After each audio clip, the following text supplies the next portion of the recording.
Mental math class 8 के एक नए चैप्टर पर चल रहे हैं बच्चों। Chapter number 13, direct and inverse proportion. इनको वेरिएशन भी आप बोल सकते हैं। और वैसे तो इजी चैप्टर है, लेकिन कुछ कमेंट्स आए मेरे पास, तो उसके अकॉर्डिंग मैं इस चैप्टर को सोल्व कर रहा हूं।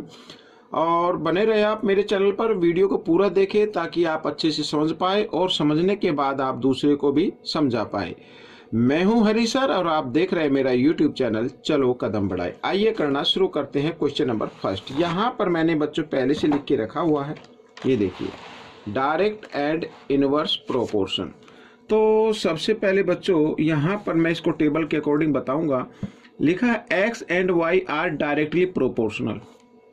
ये डायरेक्टली प्रोपोर्शनल है, मीन्स अगर एक ये सेम अमाउंट बढ़ता है तो दूसरा अमाउंट भी बढ़ता है, यानी दोनों तरफ से जो होती है ना राशियां वो बढ़ती हैं टू ईच अदर है डायरेक्ट।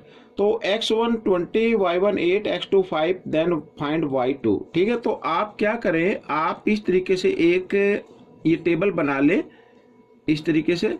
और यहाँ पर ये बच्चों ये हो गया, इधर ये यहाँ पर लिख ले x और यहाँ पर y लिख ले। तो x1 मान लीजिए यहाँ पे 20 और ये है 8, फिर यहाँ पर है 5 और यहाँ पर क्या मान लीजिए x मान लीजिए।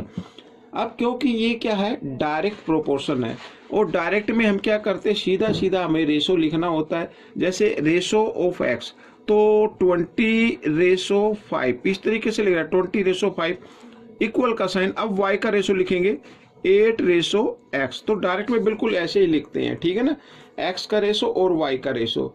और कुछ क्वेश्चन में इस तरीके से होता है, मैं उनको भी बता देना चाहता हूं। ये देखिए यहाँ पर, तो इधर ये ऐसे, ठीक है, यहाँ पर होता है x और यहाँ पर होता है y। ठीक है, तो x है 20, y है 8 और यहाँ पर x है 5 और यहाँ पर ये y x, इस तरीके से। तो इस तरीके से भी टेबल बनाई जा सकती है, लेकिन आपको x का रेशो और y का रेशो बस इतना ध्यान रखना है। ये नहीं कि मैं इस तरीके से बता रहा हूँ भाई रेशो ऑफ x, यहाँ पर ये यानी डायरेक्ट लिखना है 20:5। तो अगर किसी टेबल में इस तरीके से मिल जाए तो आप 20:8 लिख दो, गलत हो जाएगा। x का रेशो लेना है आपको पहले, x वाला, ठीक है। आइए फिर वही, अब कंडीशन क्या है, multiplication of internal term. Internal term ये हो गए, एक्सटर्नल टर्म ये हो गए। तो पहले एक्सटर्नल टर्म की हम मल्टीप्लाई कर लेते हैं इस तरीके से, और फिर बाद में इंटरनल टर्म को, ठीक है। अब हमें करना क्या है, x की वैल्यू निकालनी है। तो 5 × 8 और 20 इधर मल्टीप्लाई में इधर आकर ये डिवाइड में 5 × 5, 5 4 जा 20, 4 1 जा 4, 4 2 जा 8। तो x equal to, this is the answer of this question. Sorry, यहाँ पर y है, ये y हमें फाइंड आउट करना था, तो हमने वैसे x ले लिया था, तो कोई दिक्कत, इसकी जगह आप चाहे तो y लिख सकते हैं, ठीक है ना, y। तो ये y की वैल्यू आ गई बच्चों, y2 की वैल्यू आ गई है। यहाँ पर ये y2 कर देता हूँ, ठीक है, ये वैल्यू आ गई है। अब हम करेंगे क्वेश्चन नंबर सेकंड। बच्चों यहाँ पर देखिए, ये भी इजी क्वेश्चन है। A person can build a wall in 10 days। ठीक है, एक पर्सन है, जैसे यहाँ पर ये वॉल है इस तरीके से, इसको ये, ठीक है, इस तरीके से वॉल है ये, यहाँ पर इसको बनाया जाता है 10 days में। एक पर्सन अगर बनाए तो इसको 10 days में बना लेता है। What fraction of the wall will be completed in 2 days। तो 2 days में कितनी कंप्लीट होगी भाई, कंप्लीट तो पूरी तो कंप्लीट ये क्या हो रही है 10 days में हो, तो 2 days में कहाँ तक होगी, तो हमें ये फ्रैक्शन फाइंड आउट करना है, ठीक है ना। तो देखो यहाँ पर, तो सबसे पहले बच्चों डेज गिवन है ना, तो डेज को हम शुरू में लिखेंगे। तो यहाँ पर मैं शॉर्ट में लिखता हूँ, ए वॉल इज मेड या सॉरी ए पर्सन लिख लेते हैं यहाँ पे, ए पर्सन, इसको मैं दोबारा लिख लेता हूँ, a person makes, a person takes 10 days equal to किस में लेता है, 1 वॉल में लेता है, ठीक है। ए पर्सन टेक्स, एक आदमी 10 दिन लेता है, 10 days लेता है किस में, 1 वॉल में। तो ए पर्सन कैन टेक अब 1 डे का निकालो बच्चों, 1 डे में कितनी बनाई, तो 1 डे में तो कम बनेगी, तो हम क्या करेंगे बच्चों, ये 10 इधर डिवाइड में आ जाता है इस तरीके से, यानी 1/10 वॉल कंप्लीट होगी 1 डे के अंदर, ठीक है। तो ए पर्सन टेक्स, यहाँ पर 2 डेज का हमें फाइंड आउट करना, तो 2 डेज में कितनी हो जाएगी, तो 2 डेज में तो ज़्यादा होगी, 1 में कम होती है ना, तो 2 में क्या हो जाएगी, ज़्यादा हो जाएगी 2 डेज में, तो उसके लिए मल्टीप्लाई कर देते हैं, और इसके नीचे आप 1 मानते हुए, तो न्यूमरेटर से डिनोमिनेटर आप डिवाइड कर सकते हैं, 2 1 जा 2, 2 5 जा 10, तो 1/5, ये 1/5 पार्ट जो होगा, या ये फ्रैक्शन आप मान सकते हैं, इतनी कंप्लीट होगी, ठीक है। आइए करना शुरू करते हैं नेक्स्ट क्वेश्चन। अब नेक्स्ट क्वेश्चन में देखो क्या कहता है, a lady covers a distance of 75 metre in 60 steps, ठीक है, what distance will be cover in 320 steps. तो आप इसको कर सकते हैं, टेबल के अकॉर्डिंग भी कर सकते हैं, और दूसरा है चाहे तो एक्सप्लेन भी कर सकते हैं इसको अच्छे से। मैं टेबल के अकॉर्डिंग आपको बता रहा हूँ, तो जो आपके लिए बड़ा इजी हो जाएगा, यहाँ पर इस तरीके से ये ले लीजिए और इधर लिख लीजिए एक तरफ डिस्टेंस, ठीक है, इन मीटर, तो ये मीटर में डिस्टेंस हो गई, इधर स्टेप लिख लेते हैं, स्टेप्स, ठीक है। अब डिस्टेंस है बच्चों 75 मीटर, और 75 में कितने स्टेप लेती है, 60 लेती है। फिर कहा है व्हाट डिस्टेंस विल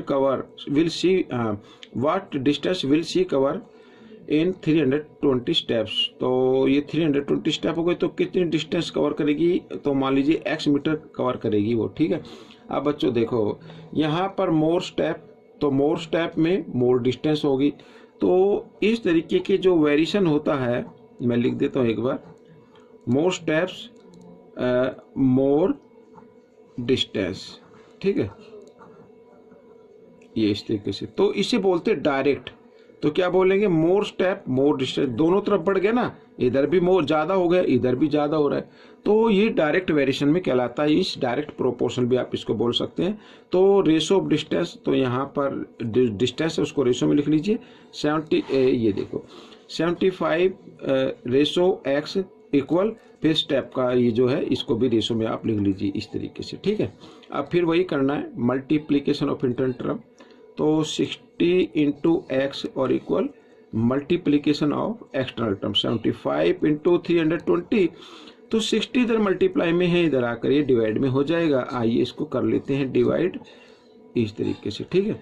यहाँ पर तो 0 से 0 हो गया बच्चों, और आप जानते ही हैं, तो ये 2 से आप इसको डिवाइड कर सकते हैं, 2 3 जा 6, और यहाँ पर आ जाएगा 16 पे, फिर यहाँ पर 3 से 3 1 जा 3 2 जा 6, और 3 5 जा 15, तो ये आ गया बच्चों। अब इसको मल्टीप्लाई कर लीजिए 16 इंटू 25, तो 16 को 5 से मल्टीप्लाई करते हैं, 16 5 जा होता है 80, 80 के 0 कैरी 8, और 16 2 जा 32, ठीक है, और 8 40, तो ये आ गया 400 मीटर आ गया बच्चों, ये आपका आंसर बन गया, ठीक है। अब हम करेंगे नेक्स्ट क्वेश्चन, क्वेश्चन नंबर 4 यहाँ पर। तो हर पार्ट में मैंने क्वेश्चन 5 ली है ताकि वीडियो ज़्यादा लंबी ना बने। अब देखो क्या कहता है, it takes 2 hour of 6 pipes to fill a tank, ठीक है, एक टैंक है उसमें 6 पाइप को कनेक्ट किया गया है, और 6 पाइप अगर चलते हैं तो टैंक भरने में 2 आवर का टाइम लगता है। How much time will be needed to fill 10 such tanks if 12 pipes are use, यदि 12 पाइप उसमें यूज किए जाए और 1 टैंक की जगह 10 टैंक आ जाए तो कितना टाइम लगेगा, ये हमें फाइंड आउट करना है, ठीक है। आइए करना शुरू करते हैं, बहुत इजी है बच्चों। यहाँ पर तो सबसे पहले आप क्या करेंगे, 6 पाइप, देखो टाइम निकालना है हमें, क्या निकाला टाइम, तो टाइम को हमें लास्ट में लिखना है, 6 pipes fill 1 tank equal to 2 hours, ठीक है, यहाँ पर ये आ गया। तो 6 pipe fill 1 tank in 2 hour, तो 1 पाइप, तो यहाँ पर 1 पाइप ले लेता हूँ मैं बच्चों। अब आपको थोड़ा दिमाग का यूज करना है, देखो 6 पाइप तो लेते 2 आवर, तो अगर 6 पाइप की जगह मैं 1 पाइप कनेक्ट कर देता हूँ तो 1 पाइप ज़्यादा लेगा टाइम या कम लेगा, जी हाँ ज़्यादा लेगा, और ज़्यादा के लिए हम क्या करते हैं, मल्टीप्लाई कर देते हैं बच्चों इस तरीके से, ठीक है, ये हो गया।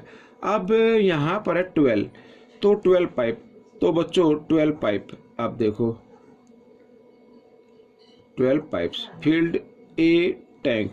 अब बच्चों 1 पाइप में तो ज़्यादा टाइम लिया, तो 1 की जगह हमने 12 पाइप लगा दिए, तो 12 पाइप तो कम टाइम लेगा, और कम के लिए हमें क्या करना होता है, डिवाइड करना होता है इस तरीके से। ठीक है, अब 12 पाइप देखो, फिर एक बार फिर कर देते, 12 पाइप्स फिल कितने हैं, 10। तो अब बच्चों यहाँ पर टैंक लिख लीजिए खाली, सच टैंक लिखने की जरूरत नहीं है।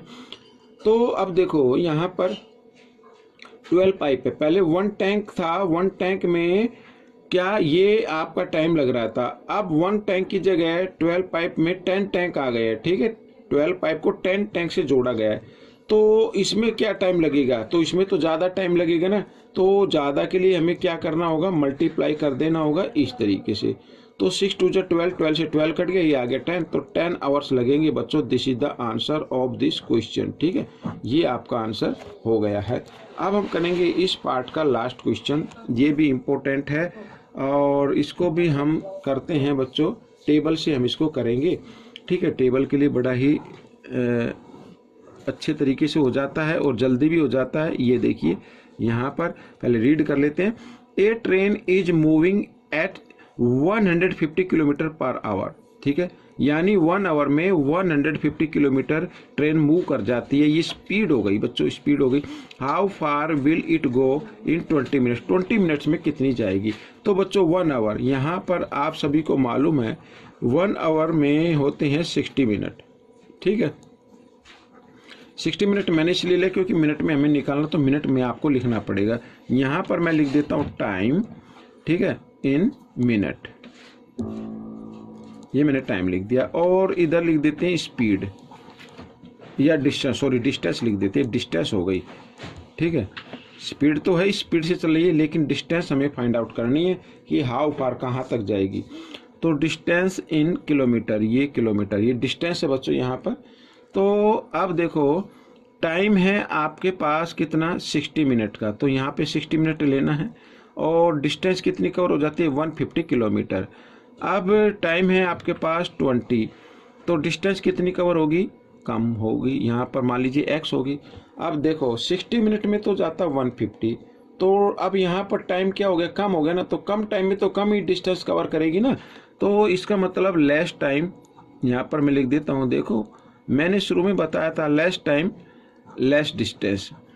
ठीक है, ये मैंने शुरू में बताया था, अगर दोनों तरफ के जो अमाउंट होते हैं, या हिंदी में बोल सकते हैं राशियाँ, अगर दोनों तरफ बढ़ती हैं या दोनों तरफ घटती हैं तो डायरेक्ट प्रोपोर्शनल होता है, या डायरेक्ट वेरिएशन भी आप उसको बोल सकते हैं। तो हमें क्या करना पड़ेगा, ये जो टाइम मैंने इसको रेशो में कन्वर्ट कर लीजिए, 60:20 इस तरीके से, और इक्वल रेशो ऑफ डिस्टेंस, यहाँ पर ये जो डिस्टेंस इसको भी आप रेशो में कर लीजिए इस तरीके से। फिर वही करना है मल्टीप्लीकेशन ऑफ एक्सटर्नल टर्म, तो 60 इंटू एक्स इक्वल यहाँ पर 20 इंटू 150। ठीक है, इस तरीके से। तो x की वैल्यू निकालनी है आपको, तो 20 इंटू 150, 60 इधर मल्टीप्लाई की फॉर्म में, इधर आकर ये डिवाइड की फॉर्म में आ गया, तो 0 से 0 और 2 1 जा 2, 2 3 जा 6, 3 से 3, 5 जा 15, 0 यू क्यों। तो बच्चों ये आ गया 50 किलोमीटर, क्या आ गया, 50 किलोमीटर आ गया। तो this is the answer of this question, 15 kilometre. तो बच्चों ये पार्ट आपका कंप्लीट हो गया है। आपको ये पार्ट कैसा लगा मुझे जरूर बताएं। मिलेंगे नेक्स्ट पार्ट में। Till then keep practising and thanks for watching this video.